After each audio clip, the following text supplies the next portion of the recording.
I'm Dr. Victoria McCarthy. I'm one of the new non-op sports medicine doctors. So I don't do surgery, but I do ultrasound guided injections, treat like mostly all orthopedic issues, head to toe. But I'm going to be talking today about how we can utilize nutrition for stress injuries and osteoporosis.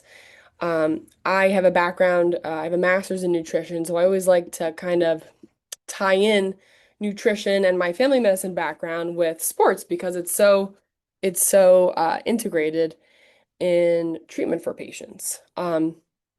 So we'll get started.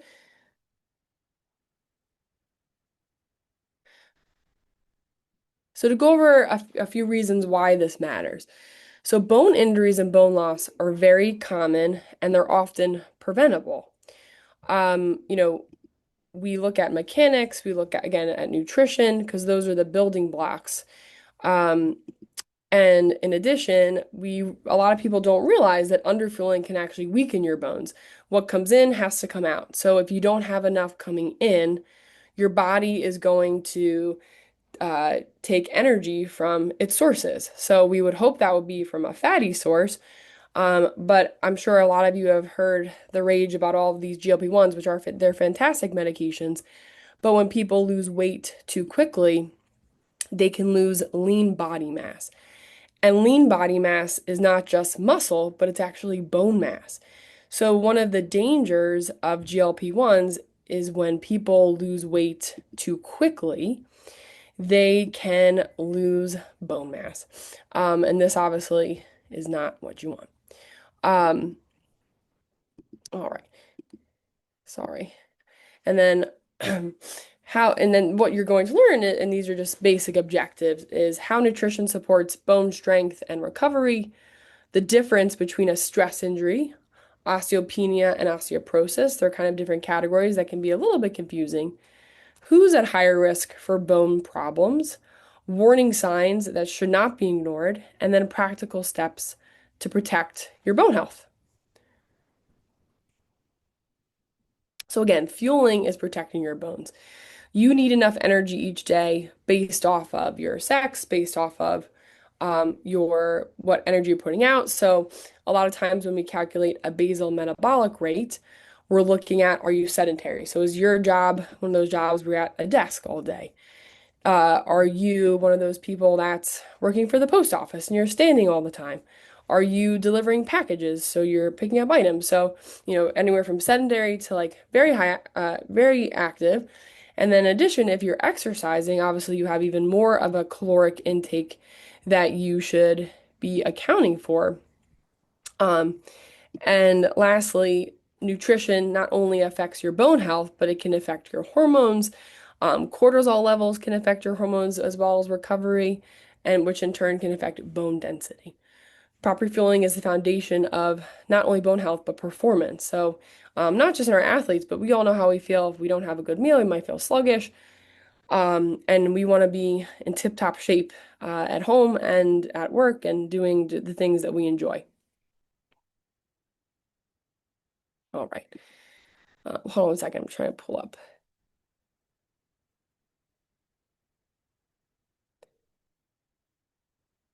Just trying to pull up one thing really fast. Are you able to see? I just have some comments that I can't pull up underneath my slides for upcoming slides, and because there's some stats I wanted to share. I'm sorry. I'm just trying to pull up, I don't know why there's not the view. Here we go. No, that's not it.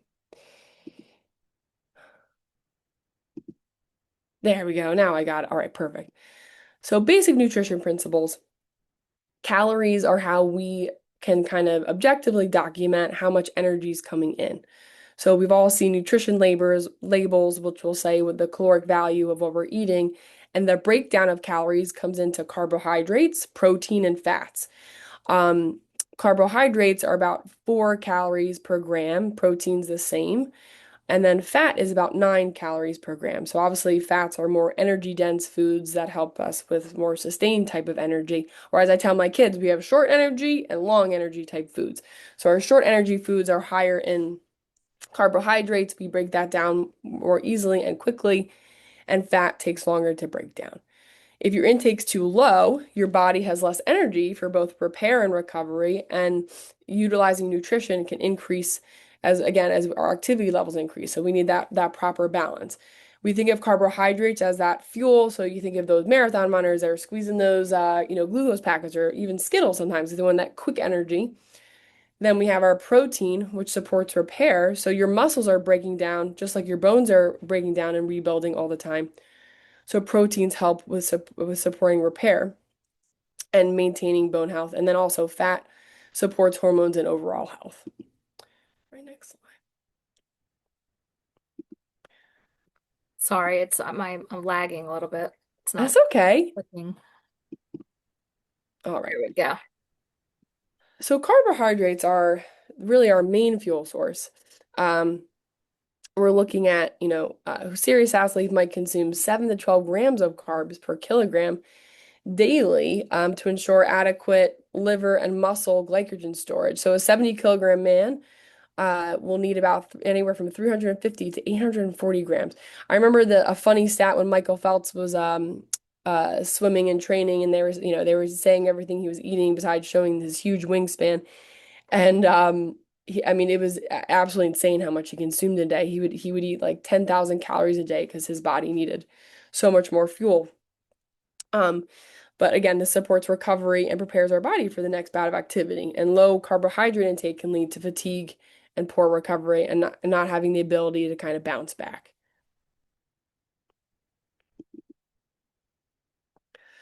Here's our lovely Arnold Schwarzenegger, who's our bodybuilder, but a good example of a lot of lean body mass. Um, Typically with protein rebuilding with muscle and repair, we need 50 to 175 grams of protein. So that's about 1.2 grams per kilogram. That can get a little bit higher with more activity again. And that's for like a 2,000 calorie diet. So regular intake throughout the day is more helpful than just one large setting. So you don't want to just have like, try to split up that protein instead of just one large bout. And then including protein after exercise can also support tissue rebuilding. So when you're thinking about recovery, chocolate milk can actually be a really good drink that you can make at home because it has good carbs, a little bit of sugar, fat in the milk if you're doing 1 or 2% milk, and obviously good protein. So it's a perfect recovery drink that's easy. Excuse me. Lastly, in terms of other nutrition that we'll talk about for now is hydration and electrolytes. So your body is made up of a large percentage of water, and especially your bones. So fluids lost through sweat and incidentally with daily activity. We need water for all functions. Dehydration can worsen fatigue and place more stress on the body. Electrolytes, especially sodium, minerals like magnesium, calcium, phosphorus, are also really important for adequate bone health. We typically get these from our diet, but occasionally we do need to supplement with calcium and magnesium, and we'll get into that a little bit more. But water alone may not fully replace losses after heavy sweating, so sometimes we need to supplement with an electrolyte like a liquid IV or something like that. Fluid loss are typically about 1 liter per hour for long distance events in, mild conditions. It can be more, or some people are, higher sweaters, or they sweat more than the average bear. And to kind of measure what comes in and out with water loss, a lot of athletes will weigh themselves before and after. And about 1 pound of weight loss is 16 ounces, which makes sense. So then you would want to drink at least 2 cups of water, 2 8-ounce cups of water to compensate for that weight loss of fluids. And lastly, in terms of this nutrition part and recovery for our muscles and bones, we want to allow time off. So a lot of times I see young athletes or endurance athletes, they're just not giving themselves that 1 day of rest. They're going, going, going. This leads to burnout, psychological pressure, overuse injuries, see all the time, and stress injuries, as well as occasionally insufficiency fractures. We'll talk more about that. but it's really important to kind of recharge your battery. Now, what makes up your bone? We talked about this a little bit. There's 5 to 10% water, which helps with nutrient transport. 20 to 30% includes organic matrix, which is collagen, and then 60 to 70% is inorganic materials like calcium, hydroxyapatite, phosphorus, magnesium, sodium carbonate. And it's made of these minerals that provide strength. So that though having those elemental things from nutrition help give us good building blocks for strong bones. Collagen is almost that more flexible subtype, and then this combination of minerals with collagen helps your bone resist both compression and cracking. Your bones are living tissue. They are not static. I think sometimes, we think of these skeletal fossils and that they're not kind of living tissue, but in reality, if you have a bone fracture, that you'll see like bleeding occasionally inside. For instance, like if someone broke their femur, they would have like surrounding bleeding a little bit. You might see bruising. Someone who's fallen had a proximal humer fracture, they'll see bruising down the leg. An ankle fracture, so they'll see bruising down the foot. It kind of travels with gravity, but it is living tissue. So it's important to think about bones like that.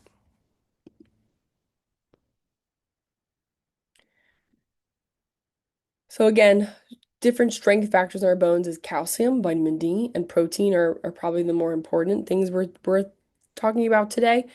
Weight-bearing activity helps to stimulate bone. So there are osteoblasts that build bone, and then osteoclasts resorb bone. So you want that breakdown of bone with osteoclast because if you think about like any type of structure, if there's wear and tear of a structure, we need to help rebuild it. We need to help kind of like see what's there, take out the scraps, and then start with a clean surface. So that's what your bones are doing all the time. And if we can't keep up with that cycling, then that's when we start to see injuries. Hormones help influence how bone is built. There's something called calcitonin and PTH, and these hormones help tell those osteoblasts versus osteoclast resorption, which ones need to turn off and turn off. There are other risk factors, and we'll again talk about that a little bit more in depthly, but smoking, heavy alcohol use, and undernutrition tend to really speed up bone loss. So you might ask, how much calcium am I supposed to take? I've heard all of these things. Am I going to get a kidney stone? But typically, the average intake should be about 1,000 milligrams of calcium per day. It's like 1,000 to 1,200 milligrams, excuse me.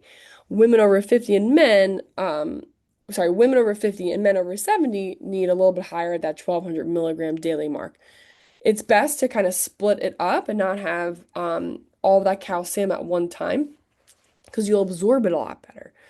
So, supplementation is perfectly fine, but we find that our body can actually absorb calcium better when we get it from food sources, especially from plants. So, you can get calcium from different fish if you eat like the small bones, as long as it doesn't hurt you. So like sardines, mackerel that the bones are easy to eat. But calcium is best obtained through food. So, good sources include dairy, leafy greens, and fortified foods, so milk, cereals. And if supplements are needed, again, divide those doses if you can. The best absorption through calcium, again, with vegetables, so you can get up to 50% of that calcium absorbed, and those foods would be like broccoli, kale, bok choy, Brussels sprouts. The one food that, like, we always think of spinach was rich in iron. It's also rich in calcium, but the oxalates can limit absorption. So that's one minus there. And to put some numbers on it, if we're trying to reach 1,200 milligrams or 1,000 milligrams per day, collard greens has about 85 milligrams per cup, or okra is 125 milligrams per cup. So just to kind of think about, you have to eat a lot. You have to eat a lot to make up for that. So you might need to supplement with, a calcium supplementation. And then moving on to vitamin D, we have our little doggy there enjoying some sunshine. So a lot of our vitamin D is activated through the sun on our skin, through an enzyme that starts this cascade.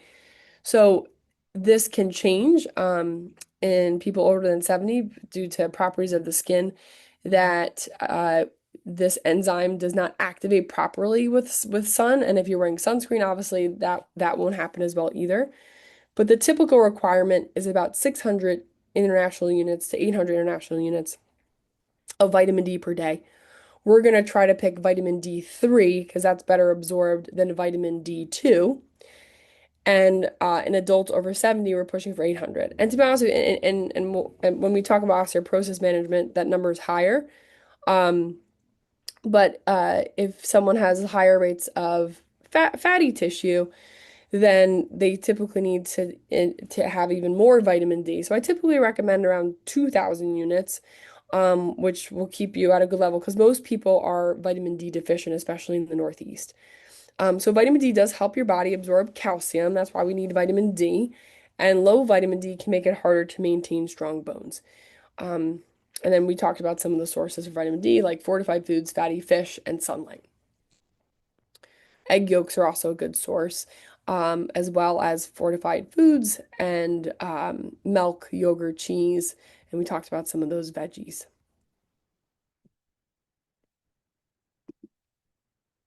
So what is bone mineral density?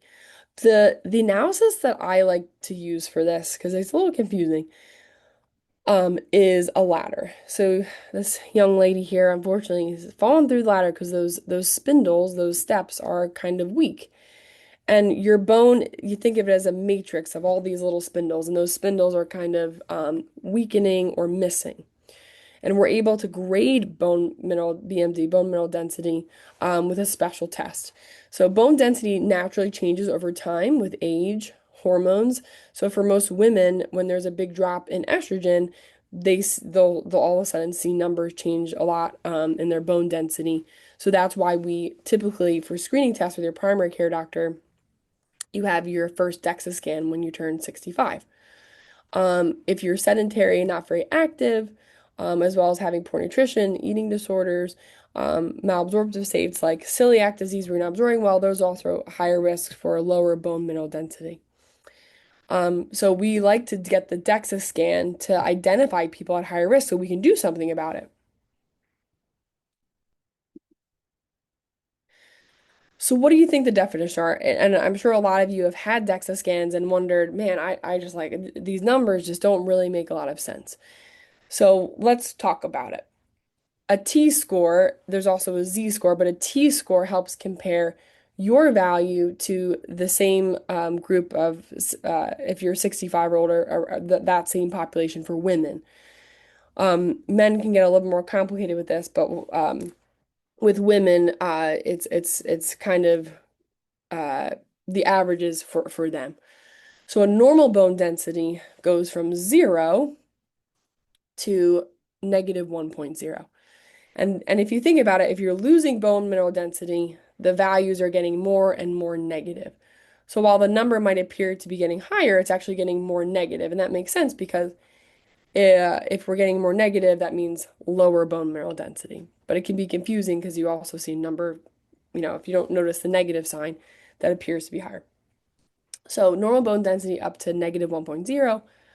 Between 1.0 and negative 2.5 is osteopenia. So we are starting to see some bone changes, and you can see on this depiction that those holes almost in the bone. And then with osteoporosis, that's negative 2.5 or lower. And that's when we're much higher fracture risk. So these patients were thinking about bisphosphonates or infusions, injections to help build bone mass back to prevent fragility fractures. I'm just gonna take a quick sip of water. Getting over a cold. So this is just a nice, I like images instead of a lot of words. So this is something, an algorithm to help think, okay, where do I fall? So a fragility fracture are fractures that if you're falling from standing height, usually non-trauma, so typically a fracture in the spine, the hip, wrist, the proximal humerus on the upper part of the arm, or the pelvis, then you're considered to be in that higher range for osteoporosis. If you haven't had a fracture like that, then you think, okay, what's my DEXA scan? What's my score on that DEXA scan? If it's less than -2 or equal to -2.5 at the lumbar spine, the hip, or the femoral neck, then you meet osteoporosis criteria and you should be, started on a medication. If you're not in that category and you fall in that kind of in between area, osteopenia, and you're high risk for fracture based on that there's a risk calculator that we'll talk about, then you're still considered in that kind of osteoporosis risk factor range. So this just helps kind of categorize uh, patients, okay?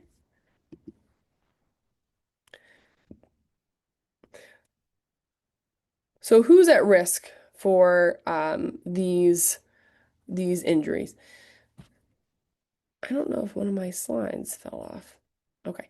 Well, if you have advanced age older than 65 for women, men who are older than 50 with more than one or these clinical risk factors for fracture, they're the ones at high risk. So what would be those categories? So if you're on an anti-seizure medication, if you have vitamin D deficiency chronically, if you have irritable bowel disease because you don't absorb properly, if you have celiac disease, again, that falls in the same category.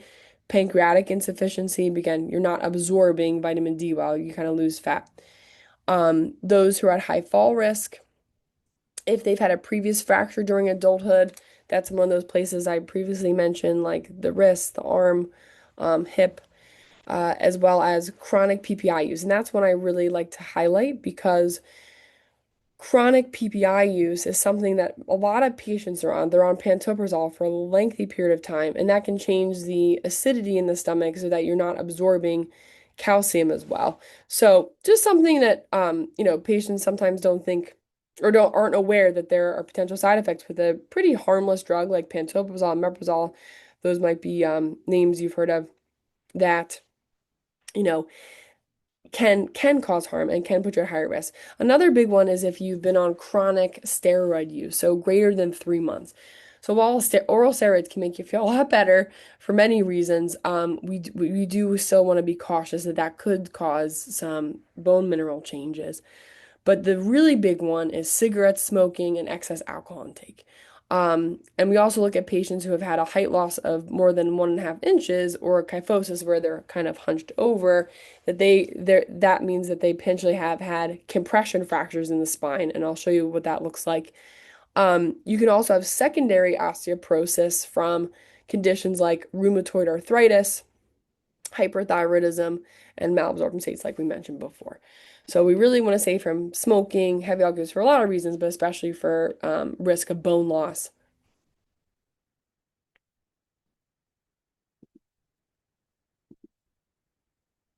Oh, I talked about that. That's the one I just did. So what is a fragility fracture? You can see on this X-ray of thoracic spine, where the arrow is pointing, that vertebral segment is a lot smaller. So another name for this is a wedge fracture because it's been squeezed. You can see the other vertebral segments, while there might be a little bit of arthritis in those areas, they're a lot larger. So that's a sign of osteoporosis, and that puts you in the higher risk category, even if you're in that osteopenia stage. So we get more concerned if someone has fallen from standing height for osteoporosis, and this suggests that your bones are already weak. And this should prompt further evaluation. Areas, so you might say, well, I've had fractures. How do I know if it's a fragility fracture? I'm sorry, do you mind, well, it's fine. We could be on the side. That's okay. Um, Is it so here? that's fine. Yep, I Okay. forgot to mention one other thing. Yep. So, because I think this is a big one, because now that people are saying, well, I've had fractures, does this mean I have osteoporosis, or how do I talk about it with my primary care doctor or, orthopedist? So, if you've been in a car accident and have had a fracture, that's different, right? That's trauma. That's, that's a traumatic event.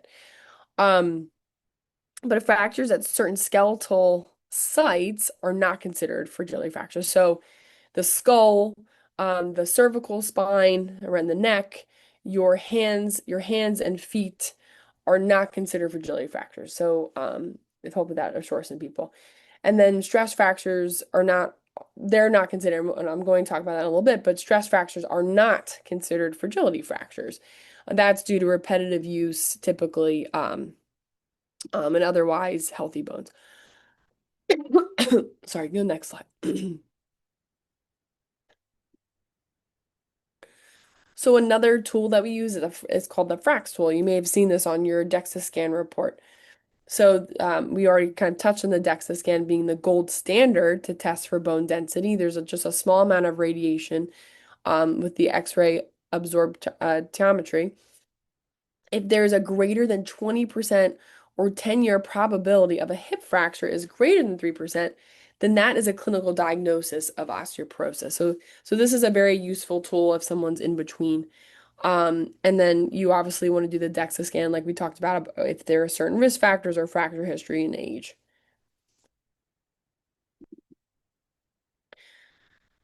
So with preventing bone loss, again, what are the key takeaways? So we want to support our bone health with both nutrition and lifestyle habits.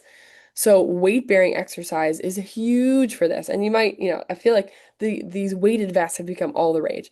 So I've recommended this to patients at times, and we just want to be careful because sometimes that can cause issues with if someone has underlying knee pain. So start slow. You can go up to like 10% of your body weight, but start with like, maybe 2 to 5 pounds if you can adjust the weight, or just even starting to just walk, because that hitting of the ground is what causes your bone to trigger it to rebuild. So hit type workouts, it's like stomping your feet type workouts. That is what's really important for helping to support your bone health. Obviously, maintaining adequate calorie intake also helps us do that, and not losing weight too quickly. When we lose weight too quickly, more than 2 pounds per week, you're putting yourself at much higher risk for losing lean body mass like muscle and bone. Especially in those people for if they have metabolic risk or postmenopausal women. We want to avoid smoking and excessive alcohol. So you might say, well, what does that mean? Avoid smoking. Like, how much can I smoke? What's the actual risk here? Well, smoking 1 pack per day throughout adult life was actually associated with 5 to 10% reduction in bone density. Um, and then excess alcohol intake. So that's about 7 drinks per week. So moderate alcohol intake. So really women are allowed up to 1 drink per day, but 7 drinks a week can also, put you at higher risk. And then fall prevention is also really important. So kind of making sure you have a steady gait, working on your glute strength, core strength, so you help prevent yourself from falling. Uh, they're saying like if you have good quadricep strength and good bulk to your quad, you're much less likely to have falls, and because you have good control of your leg when you're straightening your leg, going up and down the stairs. But also, it's a measure of uh, survival. So all good things. Excuse me. So this is a summary, if you want to take a picture of this, of your key nutrition targets with calcium, vitamin D, protein, and calories, and why they're important. So, a few tidbits that I hope you take away for the nutrition part is we want about 1,200 milligrams of calcium per day. Uh, the bottom number for supplementing is 600 to 800, but again, most people are vitamin D deficient, and we want that value above 30, even 45 to be optimal for both performance and bone health.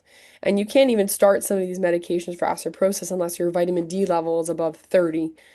And with calcium, so sometimes people worry about kidney stone risk, but the you should not exceed more than 2,000 milligrams per day to like that's kind of like the safety criteria. But I've had plenty of patients with higher doses in a short burst do okay with that. I think if you're taking vitamin D all the time for years and years and years, you want to stay around that 2,000 mark as a safety measure. But anecdotally, I have had many patients at 4,000, even 5,000 units a day that have no issues. Um, when you're choosing vitamin D, You do not want to, I'm sorry, I said that backwards. For calcium, you don't want to see more than 2,000 milligrams. Vitamin D, the safer upper limit is 4,000. But you want to choose D3, cholecalciferol. That's better absorbed by your body. Food is even better absorbed for calcium um, from plants. And then vitamin D we can get from fortified foods as well. All right.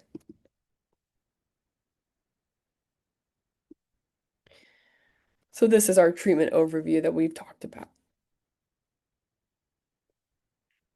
All right, so let's talk about stress injuries. So the highest risk uh, individuals are actually the military because they're kind of they're getting to activity very quickly if they haven't trained properly. They're loading their bones so quickly that the bone has not had enough time to kind of strengthen itself, for lack of a better word. And the repetitive loading of the bone over time causes edema or sometimes even a fracture in the bone.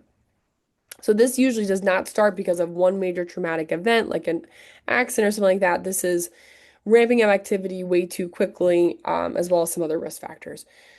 So the bone begins to accumulate just small amounts of damage over time, and it's enough to cause a impairment in this balance of repair and build and resorb.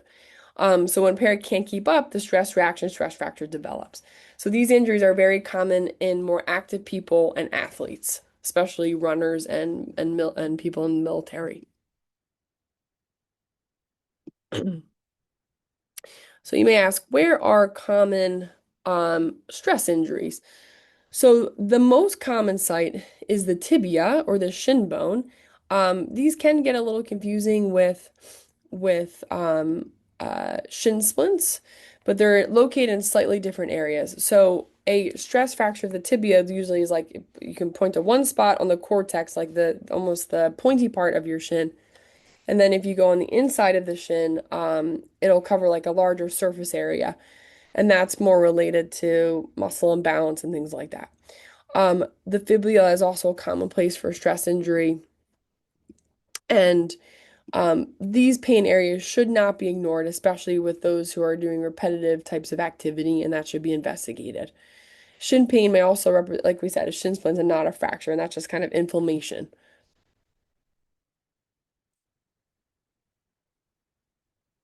And stress injuries typically are on weight bearing areas, so more common like pelvis and legs, and sometimes even the back. So this is, I forgot to put an arrow here, but if you see, I don't, can you see my mouse? So if No. Natalie, Oh, show me if where. you put your mouse down a little bit on the shin, the tibia bone, keep going down, down, down, down, and stop. Here. Right there, there's a little line that's a fracture, and you can use like a little bump in the periosteum. So that line right there is a fracture in the shin bone, right there. Yep. So that's just an example of what you can see on X-ray. Um, a stress fracture has to be pretty serious for us to see on X-ray. More commonly, we do have to get an MRI, which is the gold standard to assess for stress injuries. But big risk factors for this are again, rapid increase in training, inadequate nutrition. So we're not having enough vitamin D, we're not having enough protein intake, and we are at a calorie deficit. So our body is doing what it's good at. It's saying, hey, I need to recruit from either muscle, we usually muscle or bone from lean body mass, if you're in this deficit for a long time. Other risk factors are not having enough rest. So this is typically an overuse injury.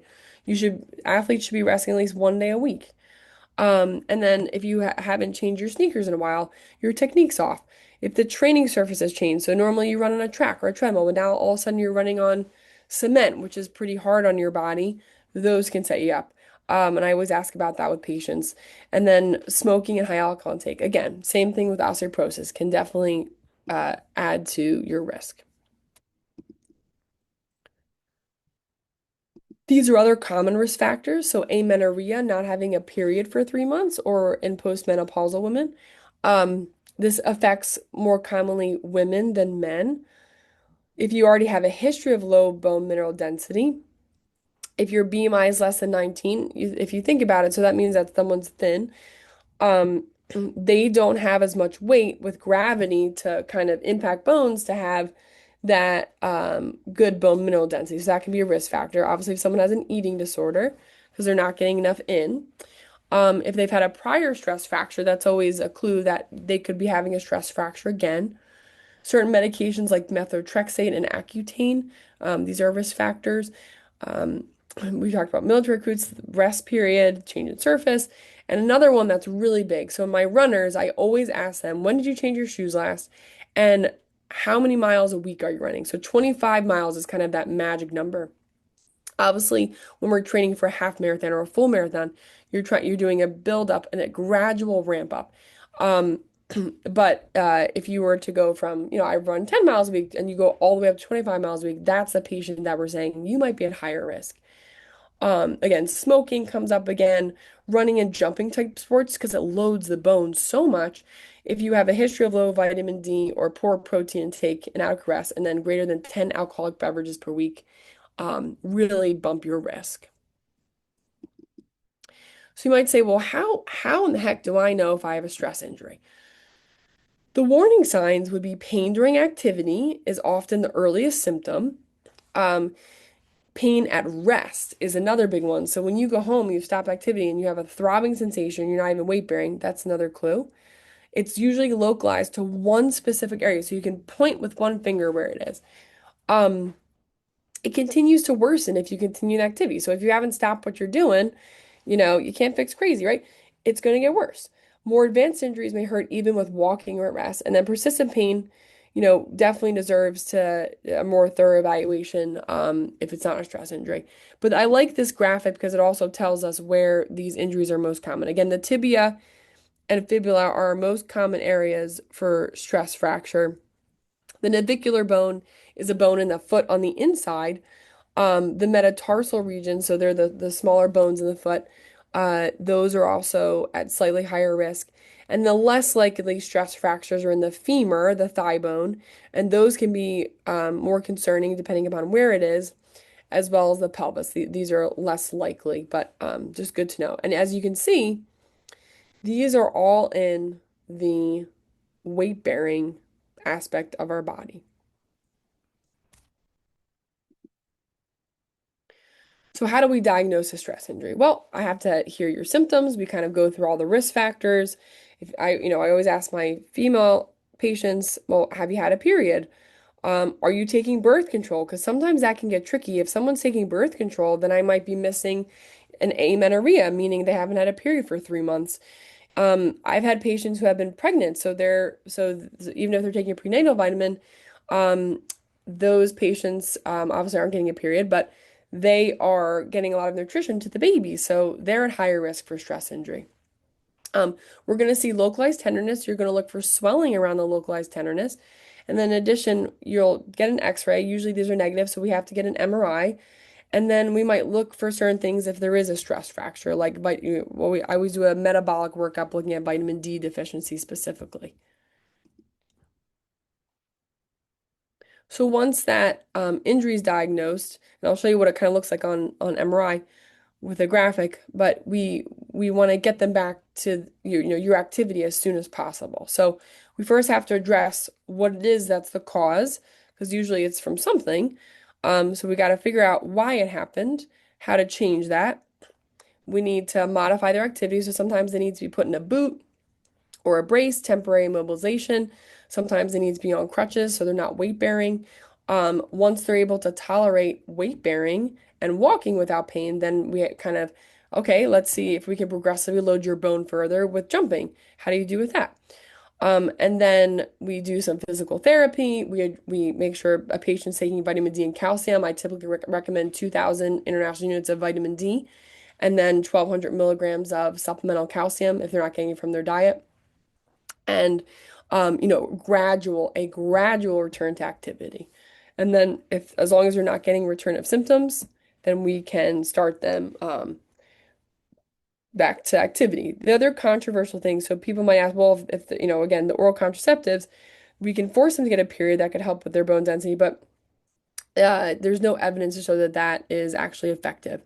Some people have asked about bone stimulators to help with recovery, but that's again controversial. And even, in osteoporosis, we use a medication called bisphosphonate, but it's not as effective for stress injuries as it is for low bone mineral density. So I just wanted to touch briefly on this, if you've ever heard about this, but female athlete triad obviously affects women, and it's looking at three things. So it's looking at amenorrhea, low energy, so sometimes there's disordered eating, and then your bone health. So that's the triad, the three things we're looking at. And they're very intertwined with one another. So if someone's energy deficient, they're eating really healthy, but they're not getting enough caloric intake, they're going to lose their period, and then that hormonal cascade also affects their bone mineral density, putting them at higher risk for stress injury, stress fracture. So it's something I always talk about, especially with my female athletes, but this is not isolated to just women.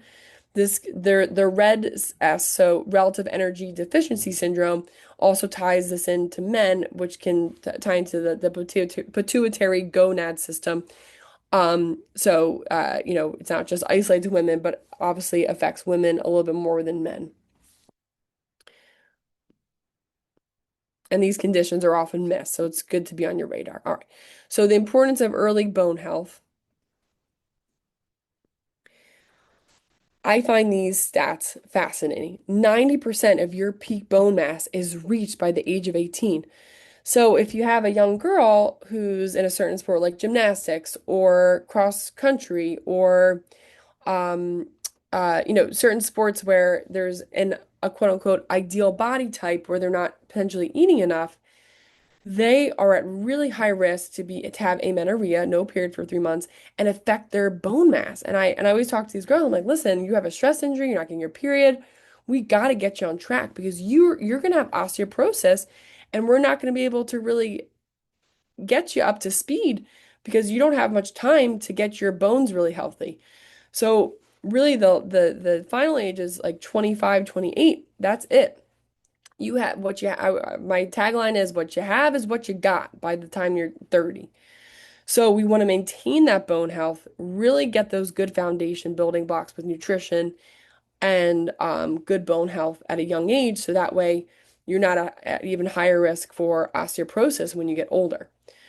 Um, so we don't want underfuel and we want to, again, maintain that good nutrition. So prevention is a lot easier than trying to rebuild bone later. These medications are really good at helping you rebuild bone mass, but it's still not the same integrity of bone that you would have had when you were, had you never had osteoporosis. So uh, you're at higher risk for a typical fracture still. It's kind of like using PVC versus chalk. You're still building the integrity, but it's still not the same um, makeup as it would have been if you had not had bone loss. So early habits can really influence your lifelong bone health. And this is just some diagnostics. So people say, well, what do I order if, I have this and I want to learn more? So these are labs that I typically order for patients who have had a stress injury. And the picture up at the top can show how you get bony edematous changes in the different grades of a stress injury. So grade 4A and 4B is when you have that fracture, so it's breaking through the cortical or the outside part of the bone. But when you have a stress edema or kind of like irritation inside the bone, we'll see on MRI, it'll kind of light up in certain sequences, and that helps us grade the severity of the stress injury. CT scans are a little bit more helpful for the pelvis and sacrum, but we always use MRI. It's very sensitive, so it means it picks up these injuries very well and is also pretty specific. X-rays often miss this, so sensitivity is only 10%, which means that you have a lot of false negatives that would have been positive on the MRI. So again, these are your higher risk versus low risk stress fractures. All the weight bearing, those, like we said, those are the more common ones, but lower risk, meaning that they'll heal more effectively and quickly, tends to be our non-weight bearing. So the green arrows, you can see the fibula only carries about 20% of your weight compared to your shin, so that heals pretty effectively. The The certain areas of the femur are a little less likely because they don't take as much tensile load. So it kind of depends on the certain sides of tension side of the femoral neck that's higher risk and might need surgery. And obviously in the upper extremities like the clavicle, the humerus, which we see more in throwing athletes that they're or a rower in the rib cage, they're at higher risk for and golfers for rib stress injuries because of the rotation. Um, those are lower risk for needing surgical intervention. But anything that's really weight bearing, taking more of the weight, those can have higher risk for needing surgical intervention if you keep doing what you're doing. So lastly, because I know you guys have some questions, 5 ways to protect your bones. So main takeaway, eat enough calories for your body and activity level. Um, Getting enough consistent calcium and vitamin D, break it apart, try to get plant-based, but you can supplement, including protein in your diet. Do not lose weight too quickly. And staying active with weight bearing and strengthening exercises. Don't just focus on cardio. We want to really build up that bone mass and maintain it. And then avoiding smoking and limiting excess alcohol because those are really big risk factors for bone health. And be really mindful of some of those common medications like steroid, PPIs like omeprazole, protonics. Those can set you up for higher risk. And lastly, when do you see your doctor? Oh, I'm sorry, my last slide didn't get adjusted, but I'll tell you. So when do you see your doctor? So if you're having pain at rest, pain doesn't get better after you've modified activity, and you have p pain with weight bearing just standing there, those are reasons why you should definitely be evaluated for a stress injury. And I'd be more than happy to answer any questions. Thanks, Dr. McCarthy. Sure, Yeah, a ton of questions came in. So, we have time for as many as we can in the next like sure. 10 minutes or so. Um, let's see. Okay, first question. How does nutrition affect soft tissue, and what can you recommend food-wise for soft tissue health? So if we're talking about tendons or ligaments, I think protein is really important for healing. Um, you know, if we have good foundation building blocks with protein, carbohydrates, and fats, a well-balanced diet that tends to allow us to heal better.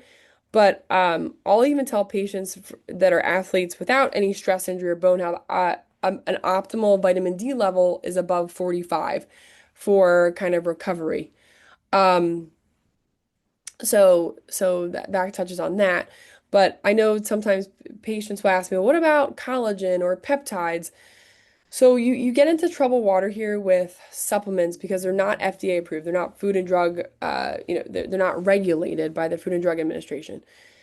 So there could be horse hooves in there and we have no idea what's actually in it. But my rule of thumb is this. If you feel like it's helping you after a week, then take it. But if you don't notice a change after a week or so, you're just like paying for expensive urine. So I would say, that's my limit for patients with taking supplements. Thank you. I don't think I'm gonna not be able to pronounce this. Any thoughts on? Apolipoprotein Yep. B and nutrition. Yes. Oh, yeah. You see them. Yep. So apolipoprotein A and B are lab markers that are tested for cardiovascular risk with hyperlipidemia. Um, Sometimes if you have an elevated risk, or sorry, a higher apolipoprotein A or B, you may have predisposition to like a genetic condition, familial hyperlipidemia. And you should really think about statin use. Um, but I'm not, what was the second part of the question? I missed it. It said and nutrition. Oh, and How does that nutrition. work? So, unfortunately, with apolipoprotein, of course, you can try to decrease your cholesterol intake. So that's like red meat, saturated fats are in red meat, like beef, even pork, fried foods, food cooked with butter, um, ice cream. So kind of the things that we all love. Ice cream, higher fat concentration dairy, like whole milk or creamer and coffee. So if you try to decrease saturated fats and still find that those values have not been affected, it might just be a genetic component. All right. Thank you. I'm just going through, trying to give like a variety of questions, so I'm just reading through Sure. them. Someone said they read there was a study that showed vibration plates can help maintain and slightly increase bone mineral density, especially in combination with weight-bearing exercise and diet. Yeah, What yeah. are your thoughts about this? Yeah, I think it can't hurt you, right? You know, I can't quote a study, but I think I've also, it's been a little bit of a fad, and it can also help with the lymphatic system, which is just which is like another, it's not a vascular system, but it's another fluid system in your body that kind of that helps regulate your immune system, and that can also be really helpful for patients. But yes, of course, those vibrations will also help with, it could theoretically help with bone mineral density. But I think the most important thing is still that weight-bearing exercise. But yeah, throw that other treatment out. I think that's great. Sorry, thank you. A couple questions about two people said they just had either foot or ankle surgery. How much protein and calcium should they have daily? Sure. So, for most patients, it's about I'm going to get real scientific on you, but 1.2 to 1.4 um, grams per kilogram to really scientifically to maintain. That's like the very scientific answer. But I think if you're targeting around 20 to 30 grams of protein per meal, you're going to be hitting that for most people. Thank you. Mhm. Um, how can you tell if pain is arthritis or a fracture? I guess you would get imaging, Another right? really good question. And it's funny, I've had a lot of patients recently come in with insufficiency fractures, but it really could just be more of like a stress injury because they're patients that have very severe arthritis. So on X-ray, right? When we're looking at X-ray, do they have findings of arthritis, or is there osteophyte like new bony changes, cysts in the bone, that kind of, I always tell patients it's that fancy term, that fluffy appearance to the bone. Those are subchondral cysts or joint space narrowing, so the space is now smaller. Those are all arthritis signs. But sometimes if you have total cartilage loss and the meniscus is gone, especially like your knee, patients can get quote unquote, insufficiency fractures of the tibial plateau on the top of the shin. That's really kind of like a stress injury because there's nothing there to help cushion.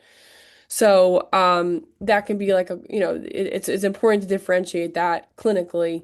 Um, but I think so first start just going to your doctor, getting an X-ray, seeing if you have arthritic type changes. If you don't, then I'm like, could this be a stress injury? But mo the more common stress injuries are usually in the shin, which you wouldn't even see on X-ray. Thank you. Mhm. Quite a few questions and mentions about vitamin K. One person said their nutritionist and primary care physician switched them to vitamin K and D Yeah. instead of calcium. They say that vitamin K is more cardiac friendly. Yeah, I think it depends, again, this is where you always want to talk to your primary care doctor before you start any type of medical intervention, even something as simple as um a medication change because of cardiac risk. So, vitamin K is another fat soluble vitamin, which can also help with bony changes. But really, vitamin D is technically the best vitamin to help absorb calcium. But A, D, E, and K are all vitamins that are fat soluble in the same family. So K can also help with bone health.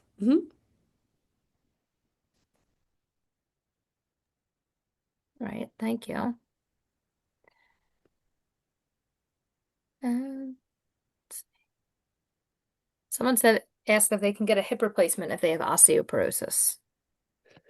So that's something, I'm not a surgeon, but the answer is usually yes, as long as you don't have as long as you haven't had a lot of fragility fractures. It would also depend on how severe your osteoporosis is, but most of the time that would not impact because if you think about it, so when patients have osteoporosis, there's a little bit of a scary statistic. I have to look up.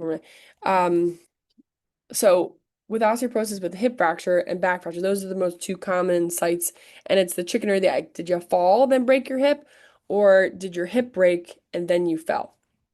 So and especially in women that have a hip fracture, their mortality rate actually goes up tremendously. I think it's something like 30% within 2 years of having a hip fracture related to osteoporosis. So if someone has a hip fracture, a surgeon has to fix it. So if you have really significant arthritis, if a surgeon is fixing somebody who's had a fracture from osteoporosis, then my simple answer is yes. If you have osteoporosis, you can still fix it because we're already fixing fractures of those who have osteoporosis in the hip. Obviously, it's more controlled when it's elective, but th those are things you'd again talk to your surgeon about risk factors of how well you do with surgery. Right, thank you. Do you recommend any collagen supplements? If so, what kind do you think are effective? Yeah, I think a lot of these supplements are there's not a lot of evidence. I haven't read any literature, but if they send me one, I'd love to read it. That if it makes you feel good, if you think it helps your joints, wonderful. But I don't outright recommend them because I have not read literature to back their use. Like a randomized controlled trial, which is gold standard. All right. Maybe time for like one or two more. I know there's a ton here, so we apologize if we can't get to all of your Hmm. questions, but I know Oh, this is a good I one. think If the yeah, fibula go is ahead. not necessarily weight bearing, why do stress fractures show up there? So I didn't get into this, but a lot of somebody's assessment when I look at them is how from their feet up, how do they carry their weight? So in someone who has a really high arch, they are at much higher risk of getting a fibula fracture because they're putting more weight and load on the fibula than the shin bone. And I mentioned this, but 20% of your body weight is in the fibula. But it's a lot of runners if their arch placement or their ankle alignment is not perfect and they're not evenly loading their ankle joint, they can get an injury in the fibula. Really good question. Yeah. All right, if you want to pick That's another a good one one. after we're going through, What's if you could that? see them, if you want to pick another one, if you're going through them, Okay, another good one. let's see. I think there was a couple questions about weight at death. Could swelling in the lower leg Uh, be from a sh not I'm trying to think. I'm trying to think of like one that's a good. Oh, this is a really good one. Can you have osteoporosis? This is a good one to close on. Can you have osteoporosis and osteopenia both in your spine and hips at the same time? Yes. So we'll kind of look at the worst area for bone mineral density and say you have osteoporosis. So if you meet criteria where you're negative 2.5 or lower, um, then you meet criteria. Okay, well, I would say, okay, that patient has osteoporosis, even if they might have osteopenia levels, meaning between negative 1.0 and negative 2.5 in the osteopenia range in their hip. So seeing those numbers, we would say, okay, the person with the more osteoporosis range in the back, they're at higher risk in the back to get a compression fracture or wedge fracture, but still at higher risk because their overall picture of bone health is in that lower bone mineral density range and the osteoporosis range that they're still at high risk for the fracture in the hip. But yeah, that's a really good question because that can be confusing. Awesome. All right. Well, All thank you right. so much. That was Yeah, very anytime. informative. Thanks everyone for joining. Again, we apologize if we couldn't get to every question, but I know you gave us a lot of knowledge to take along with us. So we did record this, a couple questions about that. So we Okay. did record this. We will be sending it out hopefully by the end of the week or early next week. So you should all be Fantastic. receiving that. Thanks so much, Dr. McCarthy. All right. Thanks, everybody. Oh, Thanks I for did want to tuning in. mention one thing. Dr. McCarthy sees patients at our Northeast Philadelphia Oh, and our Willow Grove office yep. locations at Rothman. If you're interested in making an appointment with her, please feel free to reach out to me directly. I'm happy to help assist you. You all have my email. All right. All Wonderful. right. Thanks, everybody. Have a Have a great wonderful night. night. Enjoy the sunshine. No more cold, yucky weather. Yeah, Have a bring good on the one, guys. spring. Bye. Bye.